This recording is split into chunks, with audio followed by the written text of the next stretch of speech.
हर रोज एक नई कहानी देखने के लिए चैनल को सब्सक्राइब करें और बेल आइकन दबाना ना भूलें।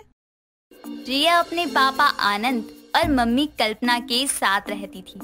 रिया शादी के लायक हो रही थी, जिसके चलते आनंद और कल्पना बड़े ही चिंतित रहते थे, क्योंकि इतनी बड़ी होने के बावजूद रिया की नाक हमेशा बहती रहती थी। जब भी कोई रिश्ता आता, रिया की बहती नाक को देखकर लड़का हमेशा मना कर दिया करता, जिसके बाद आनंद और कल्पना रिया को बिना दिखाए सिर्फ उसकी फोटो के सहारे ही एक अच्छे घर के लड़के से उसका रिश्ता करवा देते हैं। सब कुछ तय हो जाता है, शादी का दिन आ जाता है। रिया भी खुशी खुशी शादी के जोड़े में तैयार होती है।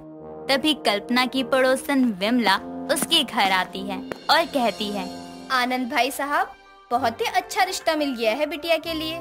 जी बहन जी, बिल्कुल सही कह रही हो, लड़का बहुत समझदार है।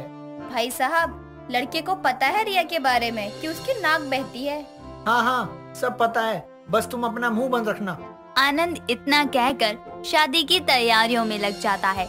तभी विमला के मन में ये सारी बातें चल रही होती हैं कि बारात गेट पर आ जाती है। सभी लोग बारात का स्वागत करने में लग जाते हैं, जिसके बाद लड़का भी मंडप में आकर बैठ जाता है। पंडित जी मंत्र पढ़ने लगते हैं। कुछ देर में कल्पना रिया को लेकर आती है। रिया भी मंडप में बैठ जाती है। तभी मंडप में बैठा दूल्हा, जिसका नाम कमल था, वो रिया की बहती नाक देखकर कहता है, इस लड़की से शादी करूंगा क्या मैं? कभी नहीं। हाँ बेटा, यही मेरी इकलौती बेटी रिया है, जिससे शादी करने के लिए तुमने हाँ भी भरी थी।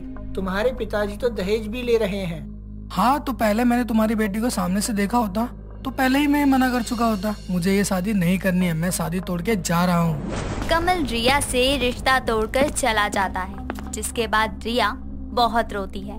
आनंद कल्पना अपना अपना सर पकड़कर बैठ जाते हैं और दुखी मन के साथ आनंद कहता है, हे भगवान, मेरी बेटी के साथ ही ऐसा क्यों होता है? ऐसे ही कुछ दिन बीत जाते हैं और शादी टूटने के कुछ दिनों बाद पड़ोसन विमला कल्पना के घर आती है और आनंद और कल्पना से कहती है, क्या हुआ भाई साहब, बिटिया की शादी की बात बनी नहीं क्या?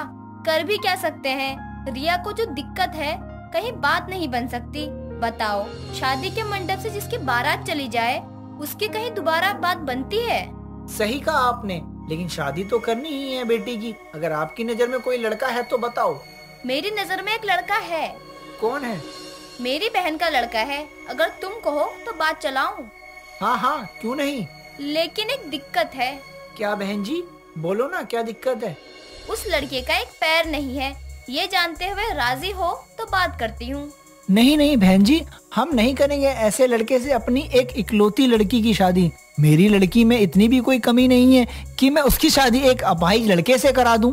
बहन जी, आपका बहुत बहुत धन्यवाद, लेकिन हमारी बेटी के लिए ऐसे रिश्ते बिल्कुल मत लेके आना। भले ही मेरी बेटी में थोड़ी सी दिक्कत है, पर मैं इतनी सी दिक्कत के लिए अपनी बेटी की शादी ऐसे लड़के से नहीं करा सकता हूँ जिसका एक पैर ही ना हो। अच्छा भाई साहब, मैं चलती हूँ। मेरा काम था आपको बताना, बाकी आपकी मर्जी है। वैसे आपको बता दूं कि रिया को कोई अच्छा लड़का मिलने से रहा, ये तो आपको भी पता है। जिसके बाद विमला कल्पना और आनंद के घर से चली जाती है। ऐसे ही दिन बीतने लगते हैं। अब रिया अभी अपनी लाइफ में आगे बढ़ने का डिसीजन लेने की सोचते हुए खुद से बोलती है, कब तक मम्मी पापा के सर का बोझ बनकर रहूं? मुझे अब कुछ करना चाहिए, क्योंकि अभी तक मेरे बहुत सारे रिश्ते टूट गए हैं, सिर्फ मेरी एक कमी की वजह से। तो क्या हुआ, वैसे तो मुझ में कोई कमी नहीं है, मुझे अब कुछ करना ही है। रिया कई जगह जॉब के लिए अप्लाई करती है और उसे एक कंपनी में अच्छी जॉब मिल जाती है, जहां पर रिया मन लगाकर काम करती है। लेकिन वहां पर उससे कोई बात नहीं करता, सब उससे दूर ही रहा करते। लेकिन उसी जगह एक मोहित नाम का लड़का भी काम किया करता था, जो रिया को पसंद करने लगा था। वो हमेशा रिया का साथ देता। ऐसे ही कई दिन बीत जाते हैं। रिया को भी धीरे धीरे मोहित अच्छा लगने लगता है, लेकिन दोनों एक दूसरे को ये बात बताने से डरते रहते थे। लेकिन एक दिन हिम्मत करके मोहित रिया से बोलता है, रिया, क्या तुम मेरे साथ कॉफी पीने चलोगी? दोनों खूब मस्ती करेंगे, तुमको अच्छा भी लगेगा। किसी ने देख लिया तो प्रॉब्लम हो जाएगी। कैसी प्रॉब्लम? गली मोहल्ले के लोग क्या सोचेंगे कि आनंद की लड़की ना जाने किसके साथ घूम रही है। मतलब मैं ना समझूं क्या? मोहित को समझ नहीं आ रहा था कि रिया उसके साथ जाएगी या नहीं। तभी रिया उससे कहती है, मैंने ऐसा तो नहीं कहा ना कि मैं नहीं चलूंगी। चल रही हो ना फिर? तुमने इतने प्यार से पूछा है तो मैं जरूर चलूंगी तुम्हारे साथ कॉफी पीने। दोनों कॉफी पीने चले जाते हैं, जहाँ पर मोहित रिया को शादी के लिए प्रपोज करता हुआ बोलता है। रिया, मैं तुमसे शादी करना चाहता हूँ। तुम मुझे बहुत ज्यादा पसंद हो। क्या तुम मेरी शादी का प्रपोजल एक्सेप्ट करोगी? मोहित, तुम भी मेरा मजाक बना रहे हो। तुमको तो पता है ना मुझे कितनी बड़ी प्रॉब्लम है। मुझे तो तुम्हारे अंदर कोई कमी नहीं दिखाई देती है। हाँ, मुझे तुमसे प्यार है और ना मैं पूरे दिल से ना तुमको अपनाना चाहता हूँ। क्या तुम मेरे साथ पूरी जिंदगी बिताना चाहोगी? लेकिन इसके लिए आपको मेरी मम्मी पापा से बात करनी पड़ेगी। अगर वो हामी भर देंगे शादी के लिए तो मैं भी तुमसे शादी करने के लिए तैयार हूँ। साथ ही मैं तुम्हारे साथ पूरी जिंदगी बिताना चाहती हूँ।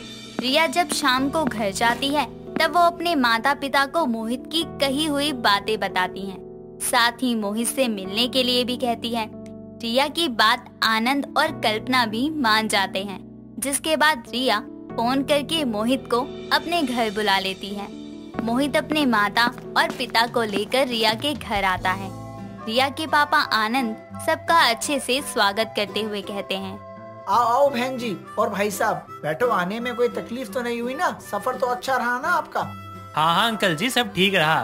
आप बताओ, आप कैसे हो? ठीक हूँ बेटा। जब से रिया बिटिया ने तुम्हारे बारे में बताया है तब से और भी अच्छा हो गया हूँ। बेटा, मुझे ये बात जानकर बहुत खुशी हुई कि तुम मेरी बेटी की दिक्कत जानते हुए भी उससे शादी कर रहे हो।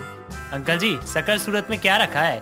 लोगों का ना दिल अच्छा होना चाहिए और रिया का दिल ना बहुत ज्यादा अच्छा है। लोग रिया की प्रॉब्लम देखते हैं, कोई उसकी अच्छाई नहीं देखता कि वो कितनी टैलेंटेड है। सब लोग रिया और मोहित की शादी की डेट फिक्स कर देते हैं। ऐसे ही दिन बीतते जाते हैं।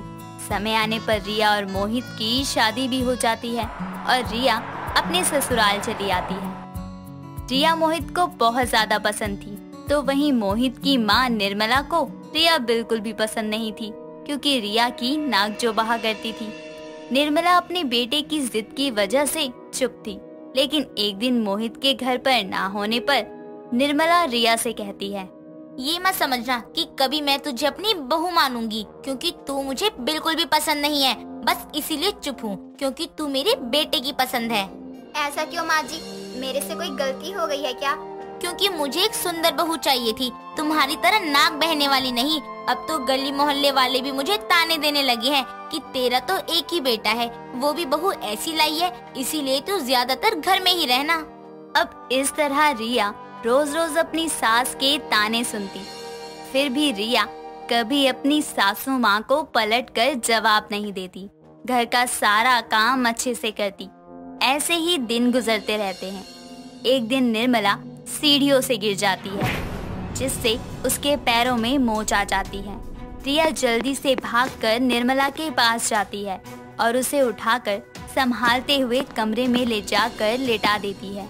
सीढ़ियों से गिर जाने के कारण निर्मला अब चल फिर नहीं पाती थी, इसलिए वो आवाज लगाकर अपनी बहू रिया को बुलाकर कहती है, रिया बहू, मेरे लिए पीने के लिए गर्म पानी करके ले आ, साथ में सिकाई के लिए गर्म बोतल भी ले आ। जी माँ जी, अभी लेकर आई।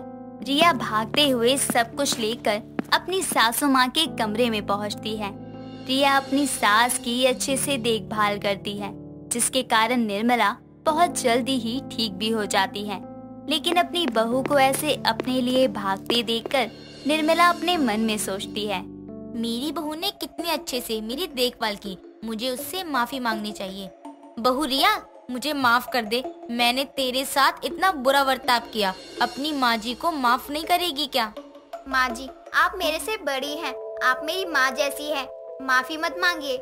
नहीं बहू, चाहे कोई कितना भी बड़ा हो, अगर गलती करता है तो उसे माफी मांगनी चाहिए। मैंने तो तुम्हें ना जाने क्या क्या कह दिया था। रिया अपनी सासू माँ को माफ कर देती है, जिसके बाद सास बहू आपस में प्यार के साथ रहते हैं। कुछ समय में निर्मला अपनी बहू के इलाज के बारे में सोचती है और उसके लिए उसे अच्छे से हॉस्पिटल लेकर जाती है। इलाज के बाद रिया की नाक बहना बंद हो जाती है, जिससे सभी लोग बहुत खुश होते हैं। दोस्तों अगर आपको ये कहानी पसंद आई तो इसे लाइक करें, शेयर करें और कमेंट करके बताएं कि कहानी में आपको सबसे अच्छा क्या लगा।